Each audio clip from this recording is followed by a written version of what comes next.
আজকে দুপুরবেলায় যেমন হোম মিনিস্টার কয়েকজন চিফ মিনিস্টারকে বর্ডার এরিয়াতে যারা আছেন 7-8 জন তাদের নিয়ে মিটিং করেছেন, করে যা যা কথা বলেছেন সেই নিয়ে আমি একটাও আলোচনা এখানে করবো না, এটা আলোচনা করার বিষয় নয়। 2 হচ্ছে আমরাও তেমনি আজকে অল ডিপার্টমেন্টকে, অল সেন্ট্রাল গভর্নমেন্ট ডিপার্টমেন্ট এবং স্টেট গভর্নমেন্ট ডিপার্টমেন্ট যারা কি রোল প্লে করে তাদের সবাইকে ডেকে আমরাও ডিটেলস আলোচনা করেছি এবং আমরা সবাই একসাথে কাঁধে কাঁধ মিলিয়ে এই লড়াইতে আমরা যারা লড়াই করছি পহেলগাঁওয়ের বিরুদ্ধে, টেরোরিজমের বিরুদ্ধে, সন্ত্রাসের বিরুদ্ধে, তারা কাঁধে কাঁধ মিলিয়ে লড়াই করব। এই সময় আমাদের মধ্যে কোনো বিভেদ যেন না হয়, সবাই আমরা দেশের পক্ষে, এই মানসিকতা নিয়ে কাজ করার সিদ্ধান্তই হয়েছে।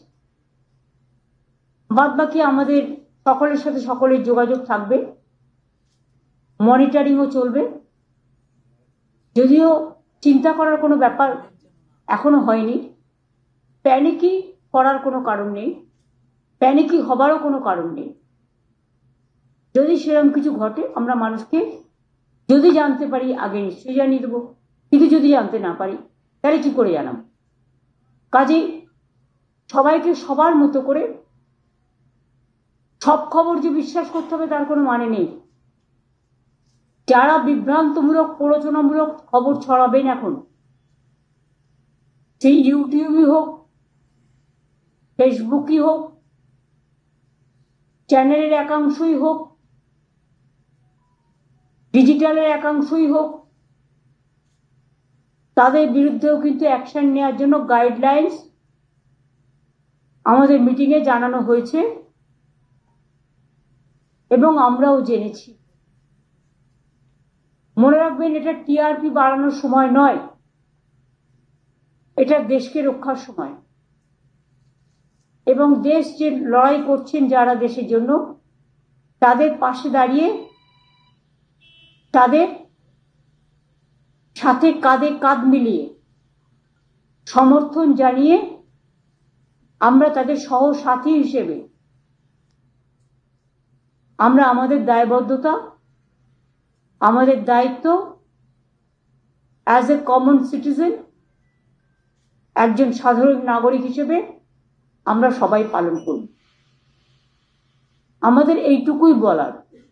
আপনারা নিজেরা থেকে কখনো বলবেন না এই জায়গাটা আক্রান্ত হতে পারে, ওই জায়গাটা হতে পারে। এগুলো কিন্তু আপনাদের দেখার ব্যাপার নয়, আমাদেরও দেখার ব্যাপার নয়। বিভিন্ন ডিপার্টমেন্টের বিভিন্ন মানুষ আছে যারা দায়িত্বপ্রাপ্ত, তারা এইসব ব্যাপারে নজর রাখবেন এবং আপনাদের কাছেও যদি কোনো ইনফরমেশন থাকে আমরা একটা নাম্বার দিয়ে দেবো, লেট আস ডিসাইড, সেই নাম্বারে আপনারা মেসেজ পাঠাতেই পারেন। যদিও আমাদের ডিজাস্টার ম্যানেজমেন্ট সিস্টেম 24/7 আমরা চালু করে দেবো খুব শিগগিরই। এখানে চালু আছে, নর্থ বেঙ্গলেও করতে বলা হয়েছে, উত্তরকন্যাতে পুলিশও আছে, পুলিশকেও সতর্ক করা হয়েছে, ডিএমএসপিদেরও সতর্ক করা হয়েছে। থানার আইসিরাও মোবিলিটি বাড়াবেন, ভিজিলেন্স থাকবেন। ভিডিওরাও এখন সমস্ত ছুটি বাতিল করা হয়েছে এবং আমাদের স্কুল তো সম্ভবত গরমের ছুটি পড়ে গেছে। আমি ইংলিশ মিডিয়াম স্কুলগুলোকেও রিকোয়েস্ট করি, এর জন্য আমরা লিখিত কোনো গাইডলাইন্স পাঠাচ্ছি না,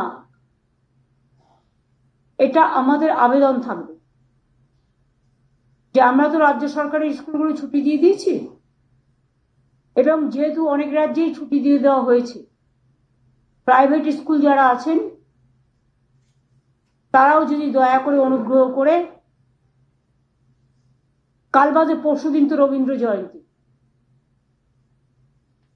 আপনারা আপনাদের ছুটিটা রবীন্দ্র জয়ন্তীর দিন থেকে যদি করে দেন ভালো হয়। বাচ্চারা যত বাড়িতে থাকে ততই ভালো, বাড়িতে থেকে পড়াশোনা করুন। কিছু না, আপনাদের তো ছুটি হবে, হয়তো কেউ আর 10 দিন বাদে দেবেন, কেউ আর 7 দিন বাদে দেবেন, কেউ আর 5 দিন বাদে দেবেন, যেটা আমরা 7 দিন আগে দিয়ে দিয়েছি।